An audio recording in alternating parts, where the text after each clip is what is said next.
Mukhalafah lil hawadis. Mukhalafah lil hawadis juga ini ada 3 ya. Mukhalafah lil hawadis fi dzat, fi sifat, fil af'al. Mukhalafah lil hawadis fi dzat maksudnya apa? Esensinya Allah ini tidak ada nazir, tidak ada syabih, tidak ada misil. Jadi kalau misalkan kita mau sebut sudah dengan tanpa nazir saja, selesai. Tidak ada nazir itu. Tidak ada nazir itu tidak ada makna yang sama dengan Allah pada satu titik dari titik apapun. Dalam pengertian dari satu makna, dari makna apapun. Tidak ada yang sama. Baik dengan jirim atau dengan arod atau dengan lawazimnya. Itu apa? Mukhalafah lil hawadits bidzat. Maka kesimpulannya yang harus kamu itikadi apa? Nih, Allah bukan jirim. Allah itu bisa disebut esensi, bisa. Tapi esensinya bukan jirim.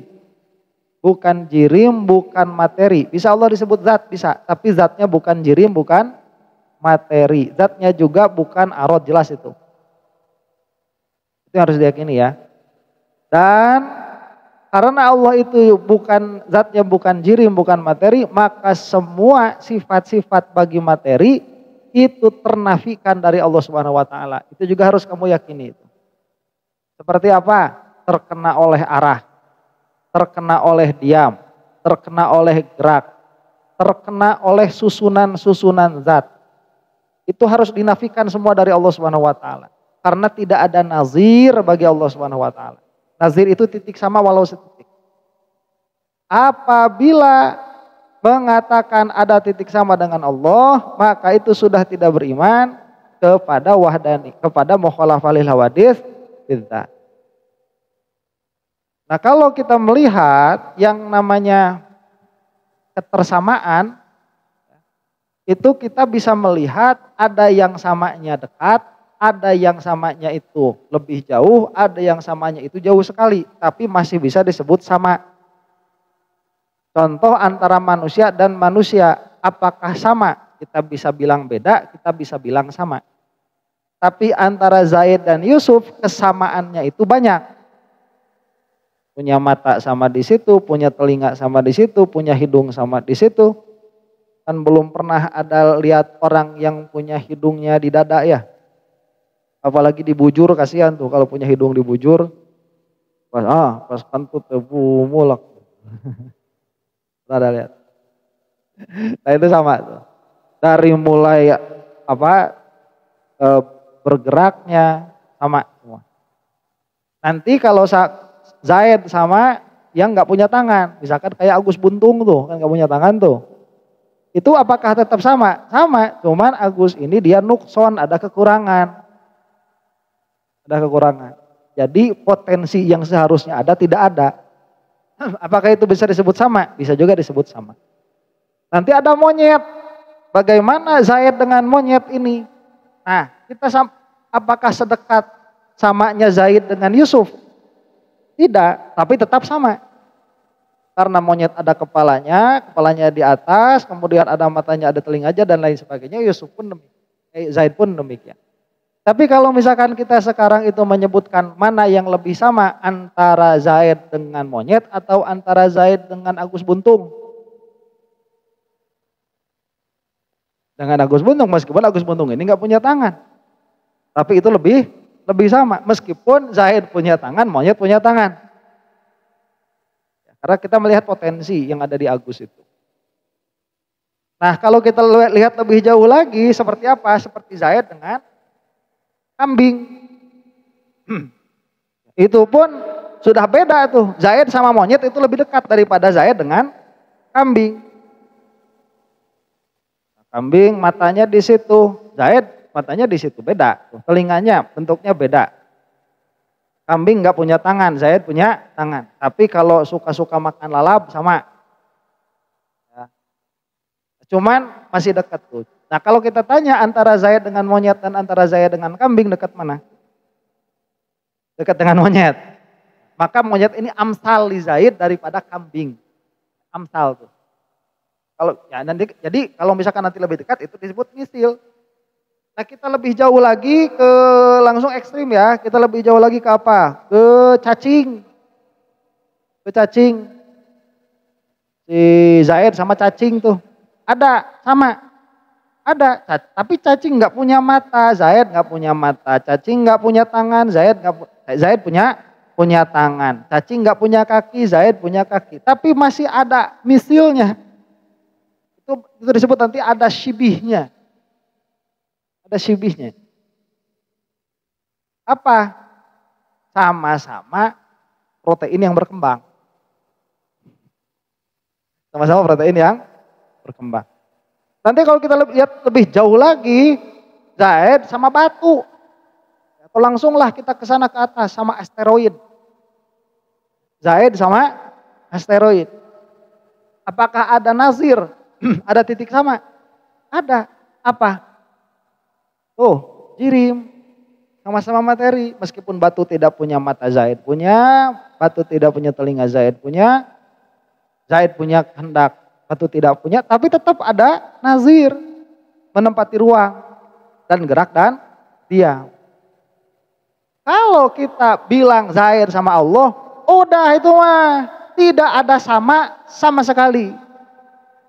Yang harus kita ketahui itu perbedaannya. Jadi kita nafikan perkara-perkara yang subut bagi makhluk.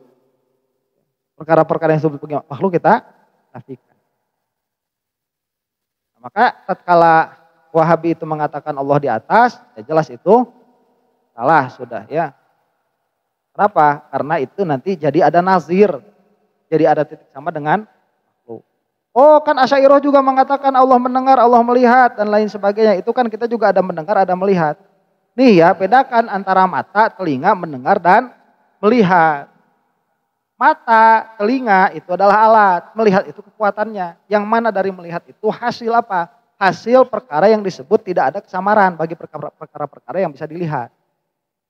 Makanya kita menyebutkan Allah sama dan Allah basor, atau dalam bahasa kita Allah mendengar dan Allah melihat, itu sama di dalam bahasa, beda di dalam takrif. Kalau sudah beda di dalam takrif, itu sudah beda sama sekali. Cuman gak ada bahasa yang lain. Tidak ada bahasa yang lain. Sudah beda sama sekali. Makanya kita mayat tidak ambigu kayak si Wahabi. Kalau si Wahabi mah ambigu. Allah itu punya wajah tidak sama dengan wajah kita. Allah mendengar tidak sama dengan mendengar kita. Allah melihat tidak sama dengan melihat kita. Terus kita tanya, di mana bedanya? Nggak bisa jawab. Ya udah pokoknya mah tanpa kait. Kalau kita mah dijawab di mana bedanya, karena memang hakikatnya sudah berbeda. Allah mendengar tanpa alat, baik itu telinga atau selain telinga. Karena Allah mendengar bisifat, bukan dengan alat. Allah melihat bukan dengan mata atau selain mata dari alat-alat untuk melihat. Allah berbicara bukan dengan bibir, pembicaraannya bukan huruf, bukan suara. Karena berkata-kata bagi Allah, kalam bagi Allah itu adalah sifat, bukan perbuatan. Jadi kita takrif, nasi Wahabi pada gak bakalan ngerti takrif. Kalau sudah ditakrif, nih, sama Allah itu apa? Sifatun azaliyatun tankashifu biha al-maujud. Begitulah supaya mudah begitu ya. Nah ini kan takrif sifat sama. Yang mana bukan inkisaf dengan basor, bukan inkisaf dengan ilmu. Ini takrif sama. Coba bedakan dengan takrif mendengar atau sama bagi manusia. Sama bagi manusia itu apa? Mengidrok atau mengakses bergeraknya gendang telinga karena bergeraknya udara. Itu sudah berbeda. Kalau sudah berbeda seperti itu, ini ya nama beda hanya sama di dalam penamaan saja. Tapi sudah berbeda dari hakikat. Dari mana sudah berbeda? Nah, kalau boleh begitu ya, kita ganti sama basor itu bagi manusia, jangan sama dan basor. Kalau mau begitu. Cuman ya siapa kita bisa bikin bahasa baru kan Kang? Gak bisa, makanya kita mau membedakan makna. Meskipun lafaz sama. Allah Subhanahu wa taala mengizinkan Allah disebut memiliki samad dan basor, tapi tidak mengizinkan menyamakan sama basornya Allah dengan makhluk. Maka kita idrok hakikat samad dan basor bagi makhluk, kita nafikan kepada Allah Subhanahu wa taala. Paham? Zatnya pun begitu. Ya, Allah itu mengizinkan kita menyebut Allah itu zat. Ada di dalam hadis Rasulullah SAW sendiri yang mengatakan demikian. Tapi Allah tidak mengizinkan kita itu mengatakan zat Allah itu ada yang sama dengan makhluk. Maka bagaimana caranya kita menafikan kemakhlukan dari zat Allah? Kita idrok hakikat zat makhluk. Nah kalau itu mah nanti sudah dibedakan namanya. Yang ini jirim, yang itu zat. Bagi makhluk namanya jirim, bagi Allah namanya zat. Sudah dibedakan namanya itu. Kalau di dalam ilmu kalam. Tapi kalau di dalam pelajaran-pelajaran yang lain, ya zat cair masih disebut zat. Zat padat masih disebut zat gas masih disebut zat. Tapi kalau dalam ilmu kalam itu sudah dibedakan antara zat dan sifat. Makanya kita idrok hakikat zatnya makhluk yang mana nanti kita sebut jirim. Maka hakikat zat makhluk itu tidak lain dan tidak bukan hanyalah materi, yaitu perkara yang menempati ruang. Nanti kalau perkara ini menempati ruang berarti dia akan menempati lawazim, akan kena oleh lawazimnya dari bergerak, diam, arah dan lain sebagainya.